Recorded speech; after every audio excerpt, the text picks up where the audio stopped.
Ticket to Ride ended Herman's Hermits' brief reign at the top of the Hot 100 with Mrs. Brown, You've Got a Lovely Daughter, claiming the #1 spot for a single week before the Beach Boys' Help Me Rhonda took over. Across the Atlantic, the song dominated the UK singles chart for 3 weeks between late April and early May of 1965. Released simultaneously in April 1965 in both the UK and the US, the single featured Yes It Is as its B-side. The American release carried a curious note. It promoted the song as being from 8 Arms to Hold You, which was the working title of the Beatles' second feature film, later renamed Help. In that movie, the track appears during a lighthearted ski sequence set in the Austrian Alps. By August of the same year, Ticket to Ride had also found its way onto both the British and American versions of the Help album. In his 2021 book, The Lyrics, Paul McCartney revealed that the song's title carried more than one layer of meaning.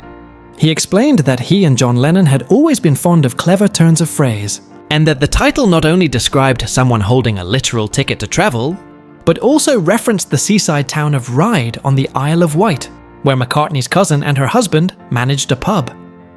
Their fond memories of visiting the couple inspired part of the song's imagery, born from a hitchhiking trip the two Beatles once took there. According to BeatlesBible.com, John Lennon later reflected in the Beatles anthology that Ticket to Ride marked a sonic leap forward for the group.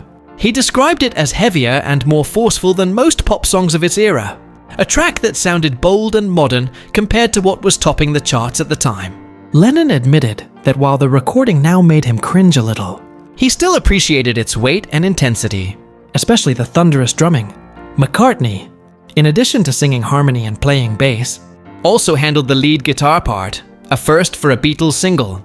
It was also their first release to run over 3 minutes, subtly breaking the conventions of radio-friendly pop length at the time.